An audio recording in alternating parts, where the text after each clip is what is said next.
Good evening, good afternoon, guys. My name is Prachi Bhutani. Welcome to the economics class. We will going to start the macroeconomics of class 12th. अब हम लोग class 12th में आ गए हैं. अब हमें बहुत ज़्यादा अच्छे से पढ़ना पड़ेगा और सीरियस होना पड़ेगा. तो अब जो इकोनॉमिक्स का जो मैक्रो हम लोग माइक्रो पढ़कर आए थे क्लास 11th में, अब हम लोग क्या कर रहे हैं, मैक्रो इकोनॉमिक्स. और ये हम लोगों ने क्लास 11th में डिफरेंस पढ़ा था माइक्रो मैक्रो इकोनॉमिक्स, राइट? आपको याद है माइक्रो मैक्रो इकोनॉमिक्स का फर्स्ट चैप्टर ही पढ़ा था कि what is the difference between micro economics and the macro economics, right? So we are going to start with the money. ये जो आपका चैप्टर आना है मनी, ये आपका फर्स्ट 4 चैप्टर नहीं है, ये आपका चैप्टर नंबर 5 है. आपका जो जो पहले के जो 4 चैप्टर हैं वो आपके अभी इस टर्म में नहीं आने. आपके अब तो टर्म वाइज भी हो गए पेपर, टर्म 1 टर्म 2, राइट? तो टर्म 1 के बेसिस पे आप लोगों ने मनी चैप्टर से जो स्टार्टिंग करनी है. मैक्रो इकोनॉमिक्स में 4 आपके चैप्टर्स हैं, मे बी मनी है, बैंकिंग है, और आप और पढ़ोगे जो वो मैं बताती रहूँगी. और साथ साथ मैं इस चैप्टर को दोबारा रिवाइज कराऊंगी. इस पे नहीं, बोर्ड पे, हम दूसरे बोर्ड पे रिवाइज करेंगे. बट इससे मैंने अभी सिर्फ इस टॉपिक को इसलिए लिए क्योंकि छोटा टॉपिक है. अगर आप इसको पढ़ना चाहो, बहुत सिंपल और बहुत इंटरेस्टिंग टॉपिक है मनी. ये आपको पता होगा मनी क्या है.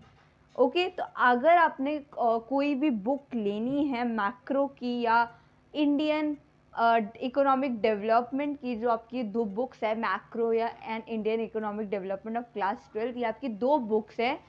इनकी आपको संदीप गर्ग की बुक ले सकते हो. मैं इधर लिख देती हूँ, संदीप गर्ग की आप बुक. ये बहुत इजी बुक है, मतलब अगर आप पढ़ते हो बहुत आराम से इसके अंदर हर एक टॉपिक्स हैं. मैंने आपको बताया नॉर्मली संदीप गर्ग बहुत अच्छी, बहुत सिंपल, बहुत इजी बुक है पढ़ने पे. ठीक है, आप लोग एनसीईआरटी भी पढ़ो अगर पढ़ना चाहते हो. अगर कई स्कूल पे एनसीईआरटी भी लगती है, आप उसको पढ़ो और रीड करो. पर जो इजी बुक है ना, वो संदीप गर्ग ही है. जहाँ तक मैंने प्रॉपर अच्छे से पढ़ा है वो संदीप गर्ग ही है. ओके, तो आपको ये पूरा 2 बुक्स है, अगर आपको लेनी हो. मैंने आपको पूरा बता दिया. ओके, संदीप गर्ग. और आपका स्टार्टिंग है मनी से, जो हम लोग आज थोड़ा सा इसके बारे में पढ़ेंगे कि मनी होता क्या है, what do you mean by money. Okay, so introduction दे देती हूँ पहले. Introduction of money. क्या होता है इंट्रोडक्शन मनी का? Can you tell me what you mean by money? आप लोग क्या समझते हैं मनी से? ये आपको पता है मनी हमारे लिए बहुत इंपॉर्टेंट है in the life. It is a very important. हम लोग इसके बिना जी नहीं सकते. कहते हैं ना, विदाउट लाइफ विदाउट मनी. मतलब बिना मनी के हमारी कोई लाइफ है ही नहीं. ओके, तो मनी जो है बहुत बहुत, जहाँ पे हम कुछ कमाने जाते हैं हमें पैसा मिलता है, तो मनी ही है जो हमारी सारी वांट्स को, हमारी नीड्स को कंप्लीट करता है. कौन करता है? वो मनी कंप्लीट. ठीक है, बहुत अच्छा है, इंटरेस्टिंग है. ये आप लोगों ने पहले भी कुछ इसके टॉपिक्स इसके अंदर जो होंगे वो आप लोगों ने पढ़े होंगे. बट जो मनी हम लोग जो पढ़ने जा रहे हैं नॉर्मली बिल्कुल छोटा चैप्टर, बहुत इजी चैप्टर है. ठीक है, अगर आप आराम से पढ़ने जाओ ना, बहुत अच्छे से पढ़ सकते हो आप इसको. 2 to 3 days में आप इस पूरे चैप्टर को आराम से अच्छे से पढ़ो. ठीक है, सो अभी भी हम लोग आराम से ही पढ़ेंगे. पहले हम लोग पूरी मैक्रो कंप्लीट करेंगे, देन हम लोग इंडियन इकोनॉमिक डेवलपमेंट पे आएंगे. ठीक है, सो मनी क्या है? मनी इन्होंने क्या बोला है? Money is the most important discovery of modern time. In this time, जो हमारा मॉडर्न टाइम चल रहा है, मनी बहुत ज़्यादा इंपॉर्टेंट है. It is a most important discovery of modern time. Clear है? ये आपके लिए इतना इंपॉर्टेंट है कि आप इसके बिना रह नहीं सकते हो. राइट, आप इसके बिना रह नहीं सकते हो. Money is the most important discovery of modern time. मतलब हमारी जो, हम लोग इमेजिन भी नहीं कर सकते. We can't live without money. We can't live without money. हम लोग रह ही नहीं सकते कि हम लोग पैसों के बिना रह लेंगे. ये हम इमेजिन भी नहीं कर सकते. ठीक है, तो ये बहुत बहुत इम्पॉर्टेंट है हमारे लिए मनी, कि मनी एक्चुअली है क्या, ये हमें पता होना चाहिए। कि मनी नॉर्मली जो हमारे इंट्रोडक्शन है मनी का, वो बहुत इम्पॉर्टेंट है हमारे लिए, क्या सबके लिए ही बहुत इम्पॉर्टेंट है, ठीक है, सबके लिए। हम बिना पैसों के पढ़ नहीं सकते हैं, हम बिना पैसों के कहीं बाहर मार्केट में नहीं जा सकते हैं, हम बिना पैसों के कुछ खरीद नहीं सकते। जो हमारे नीड्स है वो सब किसके थ्रू होते हैं, मनी के थ्रू। सब काम किसके थ्रू होते हैं, मनी ही मनी हमारा काम करता है सारे काम। चाहे हम कुछ खरीदने जाएं, चाहे हम कोई बाइंग सेलिंग कर रहे हैं, कोई परचेज कर रहे हैं, विदाउट मनी हम लोग उसको सोच भी नहीं सकते, can't imagine. Okay, we can't imagine. Next point देखोगे, it is very difficult to imagine the modern economic life without money. अभी मैंने आपको बताया बहुत डिफिकल्ट है, आप लोग इमेजिन कर लो कि मॉडर्न इकोनॉमिक बिना मनी के हो सकती है आपकी लाइफ, हो सकती है।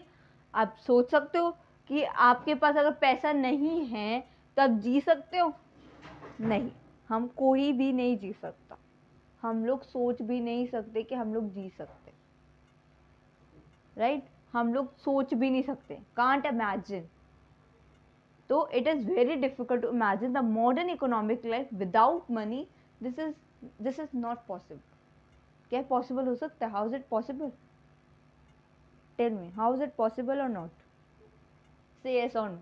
लाइफ विदाउट मनी आप जी सकते हो, how is it possible, no, it is not possible for any, ठीक है, आप सबके लिए ही ये पॉसिबल है ही नहीं, it is not possible for everyone, right. तो this is money introduction. Normally मैंने आपको बता दिया कि हम लोग जो है हम बिना ना तो पैसों के जी सकते हैं, और हमारे लिए बहुत इंपॉर्टेंट करती है, जब तक हमारे पास पैसा नहीं होगा, मनी नहीं होगी, हम लोग नहीं जी सकते, ठीक है।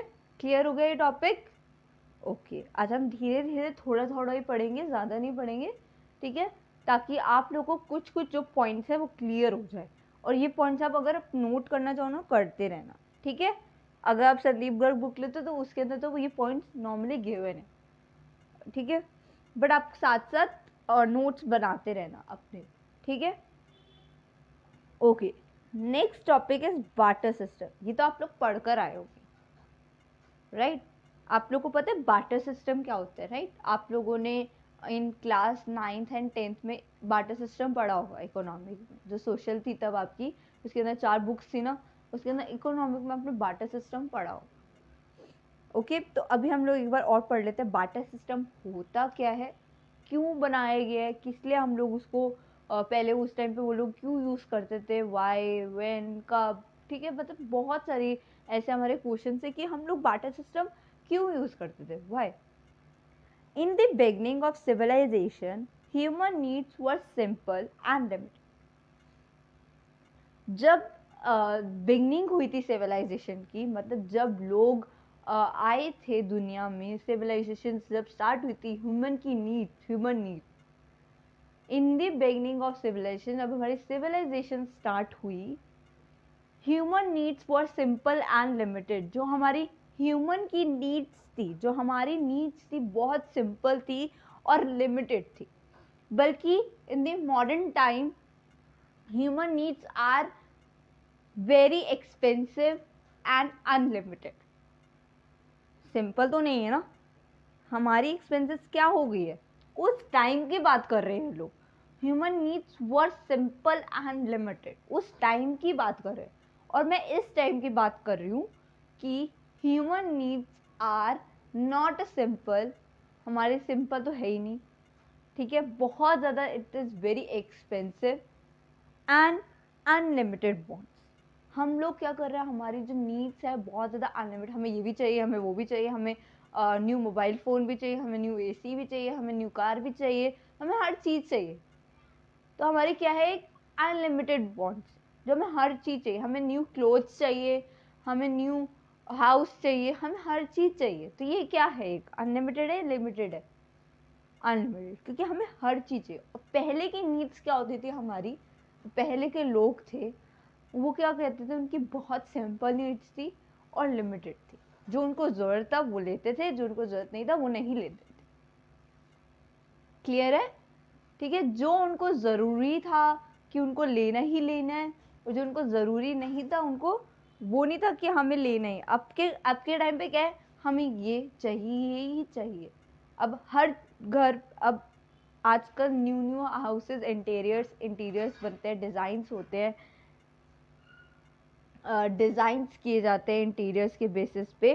तो हम उसके बेसिस पे हम लोग देखते हैं कि हाँ हमें इसके अंदर और क्या चाहिए, हमें उसके अंदर बहुत कुछ न्यू मटेरियल्स चाहिए, न्यू थिंग्स चाहिए, हमें न्यू बेड चाहिए, हर चीज़ हमें, refrigerator, AC, air conditioner, everything. हमारी जो वांट्स है वो कभी भी ख़त्म नहीं हो सकती। ठीक है, चाहे हम लोग चाहे हम दुनिया में आए हैं, हमारी वांट्स कभी भी लिमिटेड हो ही नहीं सकती, किसी की भी नहीं, चाहे वो पुअर हो, चाहे मिडिल क्लास हो, चाहे वो रिच हो, वो किसी की भी उनकी नीड्स कंप्लीट हो ही नहीं सकती। क्लियर है? Any doubt?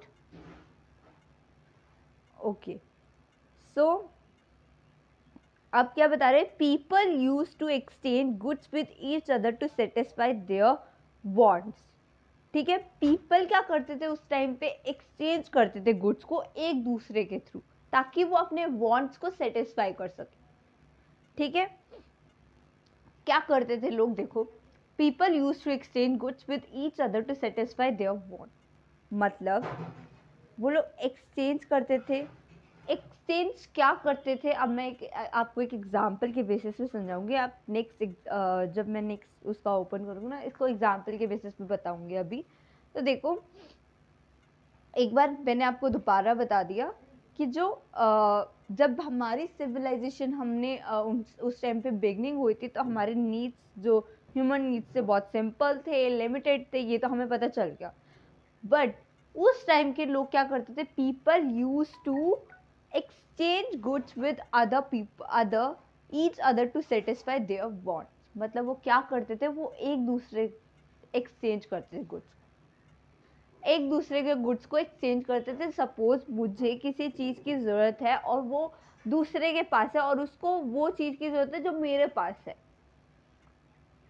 समझ रहे हो? जो मुझे ज़रूरत है वो उसके पास है, जो उसको ज़रूरत है वो मेरे पास है। वैसे वो लोग एक्सचेंज करते थे ताकि उनकी नीड सेटिस्फाई हो सके। ठीक है, एग्जाम्पल देख लेते हैं एक बार। चलो एक बार पहले इसकी डिफाइन एक बार चेक कर लो, बार्टर सिस्टम की। अब डिफाइन ये क्लियर हो गया, ये पैराग्राफ। ठीक है, अब देखो बार्टर सिस्टम एक्चुअली में इसकी what do you mean by barter system? Barter system refer to exchange of goods for goods. क्या कर रहे हैं ये लोग? एक्सचेंज कर रहे हैं गुड्स फॉर गुड्स। गुड्स दो, गुड्स लो, गुड्स दो, गुड्स लो, एक्सचेंज कर रहे हैं गुड्स फॉर गुड्स। अब क्या होता है, मनी दो, गुड्स लो। मनी देंगे हम लोग तभी हमें गुड्स मिलेगा। आप 10 रुपीज़ की आइसक्रीम लेने जाते हो, आप 10 रुपीज़ का नोट दोगे तभी वो आपको 10 रुपीज़ की आइसक्रीम देगा। तो ये पहले नहीं होता था, पहले बार्टर सिस्टम यूज होता था कि आपको गुड्स फॉर गुड्स। कि आपके टाइम में तो ऐसा नहीं है ना, राइट? कि अगर हम लोग अभी भी करें कि मुझे गुड्स चाहिए तो तुम भी मुझे गुड्स दो, जो उसके पास होंगे वो मैं लूँगी, जो उसको चाहिए होगा वो मैं दे दूँगी। अब ऐसा नहीं होता, राइट? बट बार्टर सिस्टम के टाइम पे क्या होता है, वो लोग एक्सचेंज करते थे गुड्स फॉर गुड्स, गुड्स से गुड्स तक एक्सचेंज करते थे। And economic where there is a direct barter of goods and services is called a barter system और CC economic. CC economic means commodity, commodity, C stands for commodity. Okay, commodity economy. तो an economy where ये एक direct barter होता था कि इस time पे हम लोग गुड्स एंड सर्विसेज को डायरेक्ट करते थे, goods and goods, service and service. अगर आप मुझे कोई सर्विस प्रोवाइड कर रहे हो तो मैं आपको भी कोई सर्विसेज प्रोवाइड करूँ। ठीक है, मैं आपको कोई गुड्स दे रही हूँ तो आप भी मुझे कोई गुड्स दोगे जिससे मैं सेटिस्फाई हो सकूँ और आप भी उस बेसिस पे सेटिस्फाई हो सके, तभी हमारा बार्टर सिस्टम एक्सचेंज हो पाएगा। ऐसे हमारा एक्सचेंज नहीं हो पाएगा। उन्होंने बोल दिया ना, goods for goods and economy where there is a direct barter of goods and services, it is called a barter system or CC economy. Clear हो गया? Any doubt? पक्का? अब एग्जाम्पल देख लेते हैं, क्लियर और अच्छे से हो जाएगा आपको. When a farmer gives wheat and get cloth from the weaver in return. Suppose एक फार्मर है, क्लियर है? अच्छे से समझना, आपको जहां तक मैं पढ़ाऊंगी ना उसको रिवाइज कर कर कल तक आना और फिर हम नेक्स्ट करें. ठीक है? फार्मर है, farmer gives wheat and get cloth. Farmer चाहता है कि मैं किसी को व्हीट दे दूं, फार्मर चाहता है कि मेरे को क्लोथ चाहिए, और वीवर चाहता है कि मुझे व्हीट चाहिए. ठीक है? हम एक एग्जाम्पल ऐसे लेते हैं, देखो एक ए है और एक बी है. क्लियर है? बताओ क्लियर है या मैं चलो नेक्स्ट अच्छे से पेज पे समझाती हूँ. ये देखो, अब अच्छे से समझ लो. एक ए पर्सन है और एक बी पर्सन है. क्लियर है? एक ए है और एक बी है मेरे पास. ए क्या कहता है कि मुझे व्हीट, इसको व्हीट चाहिए.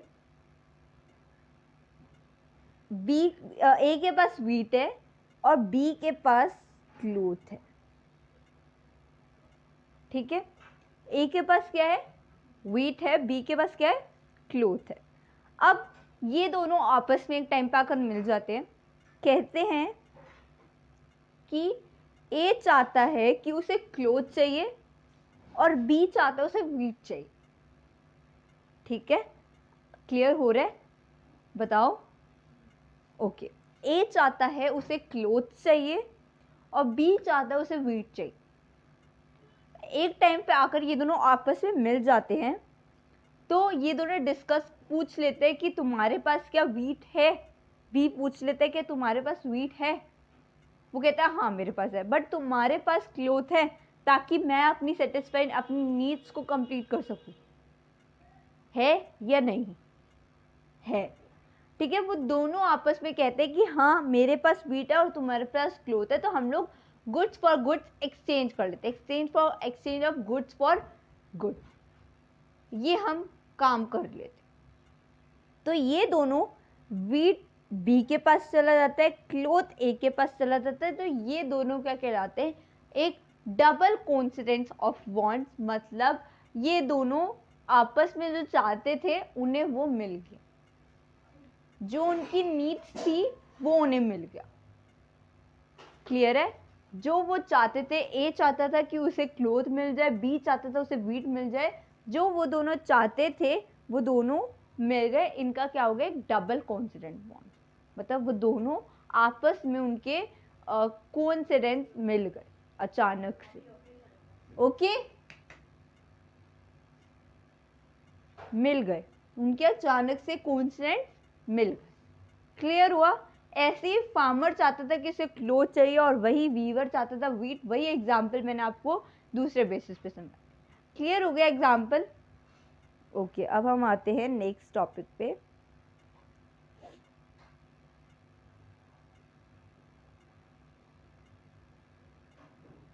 ये एग्जाम्पल क्लियर हो गया आपको? Any doubt? अब यही काम अगर इस टाइम पे हो रहा होता तो आप लोग करते? टेल. आजकल के टाइम पे तो ऐसा नहीं होता ना कि गुड्स फॉर गुड्स में आप लोगों को सर्विसेज दूं. ठीक है? अब क्या होता है? आपको सर्विसेज अगर प्रोवाइड हो रही है, आप उसको मनी दोगे. अगर कोई टीचर आपको पढ़ा रही है, आप उसको फीस देते हो? देते हो? तो यही एक वो है. ये this is not a barter system. Okay? ये तो आप लोग पैसा दे रहे हो. इधर बार्टर सिस्टम तो अब यूज होता ही नहीं है. बार्टर सिस्टम तो पहले यूज होता था कि हम लोग एक चीज दी और अचानक से वही चीज उसके पास है जो मुझे चाहिए और जो मेरे पास है उसको चाहिए. वो तो हमारा एक डबल एक कोइंसिडेंस हो गया, अचानक से मिल गया उस चीज को. ठीक है? तो it is called a barter system. ये आपका पूरा बार्टर सिस्टम क्लियर. अब एक डबल कोइंसिडेंट ऑफ बॉन्ड्स मैं आपको पहले बता देती हूँ. मैं double coincident of bonds refer to the simultaneous fulfilment of mutual wants of buyers and seller. इसके अंदर क्या होता है, अचानक ही कोइंसिडेंस होना, अचानक से उसका मेरे साथ मिल गया, मतलब कि जो उसको चाहिए था वो उसको मिल गया, जो मुझे चाहिए था वो मुझे मिल गया। ये डबल कोइंसिडेंस, ये बट होता नहीं है, ये कभी अचानक ही होता है, कि तभी बोलते हैं कि डबल कोइंसिडेंस बहुत वो कहलाता है कि अचानक ही मिल जाएगा, कि हाँ कि उसको जो चाहिए वो मेरे को, जो उसको चाहिए वो मेरे पास होना चाहिए, जो मुझे चाहिए वो उसके पास होना चाहिए, ऐसा नहीं होता। ठीक है, ये ऐसा कोइंसिडेंट कभी भी नहीं मिल सकता है। ठीक है, बट अब के टाइम पे हमारे लिए कोइंसिडेंट तो मिलाना होता ही नहीं, अब तो हम लोग सीधा पैसे देंगे और हमारा काम होगा। ठीक है, अब सीधा पैसे मिलेंगे और काम शुरू होगा। अब पहले के टाइम पे क्या होता है, डबल कोइंसिडेंट अचानक ही मिलता था, कि अगर मैंने अभी आपको बताया है कि ए को क्लोथ चाहिए था, बी को व्हीट चाहिए थे, तो ये अचानक हुआ। अगर वो लोग नहीं मिलते, अगर उनको वो बी के पास अगर क्लोथ नहीं होता, वो कहता है कि आप मुझे व्हीट दे दो, बट उसको तो क्लोथ चाहिए ना ए को, अगर ऐसा कुछ नहीं होता तो वो लोग डबल कोइंसिडेंट ऑफ वांट्स नहीं कहलाते। ठीक है, ये भी कहलाते कि अगर उसके पास बायर्स एंड सेलर्स, इस बेसिस पे ये लोग बहुत डबल कोइंसिडेंस नहीं कर पाते। ठीक है, तो एक ऐसा म्यूचुअल वांट्स होना चाहिए ताकि हम दोनों की फुलफिलमेंट कंप्लीट हो, हमारी नीड्स कंप्लीट हो। क्लियर है, तभी ये डबल कोइंसिडेंस ऑफ वांट्स कहलाया जाता है। अब ये देख लो, for example, want for clothing by the farmer coincident with the want of weaver for wheat, it is very difficult to find double coincident of wants in real life. Real life में कभी भी ऐसा कुछ हो ही नहीं सकता कि आप अचानक ही आपका डबल कोइंसिडेंस मिल रहा है, ये कभी भी नहीं हो सकता। बहुत रेयर है कि आप लोग के लिए मिल जाए अचानक ऐसा बंदा कि आपको जो चाहिए वो उसके पास है, जो उसको चाहिए वो मेरे पास है। ऐसा बहुत डिफिकल्ट है, बहुत रेयर होता है। ऐसे ही अब मैंने अभी आपको एग्जांपल दिया कि अगर फार्मर है, फार्मर चाहते हैं कि उसको क्लोथ चाहिए और वीवर को व्हीट चाहिए, तो ये अचानक ही कोइंसिडेंस होगा, तभी वो एक दूसरे के नीड्स को सेटिस्फाई कर पाएंगे। तो बहुत, it is very difficult to find double coincident of wants in real life, बहुत difficult, it's very difficult to the in the barter system. बहुत डिफिकल्ट होता है कि हम लोग डबल कोइंसिडेंस कभी भी नहीं कर पाते। ओके, तो हमने यहाँ तक आज पढ़ लिया, आज हम लोग यहीं तक इतना रिवाइज करते हैं। मतलब आप लोग भी अपना रिवाइज करना, मैंने आपको जो बुक्स बताई है वो भी अगर आपको जो आपके स्कूल्स पे बताते हैं। आज हमने पूरा बार्टर सिस्टम, मनी का थोड़ा सा इंट्रोडक्शन पढ़ लिया, बार्टर सिस्टम क्या होता है वो पढ़ा दिया, what you mean by barter system. Okay, so this is the define of the barter system. Example मैंने आपको दे दिया पूरा proper, and double coincident wants क्या होता है इसका भी एग्जाम्पल मैंने आपको बता दिया। क्लियर है, बहुत बहुत बहुत रेयर होता है कि डबल कोइंसिडेंस मिल जाए, बहुत रेयर। ठीक है, बार्टर सिस्टम में तो नहीं होता है, ये बहुत रियल लाइफ सिचुएशन है ही नहीं कि हम इसको कहें। Okay, so this is not important कि आप लोग को ये अचानक से मिल जाए, कोई रेयर सिचुएशन ही होगी जो डबल कोइंसिडेंस कहलाए। ठीक है, तो हम लोग कल की क्लास में मिलते हैं, we will tomorrow. Okay, so please like share subscribe my video and thank you so much all of you.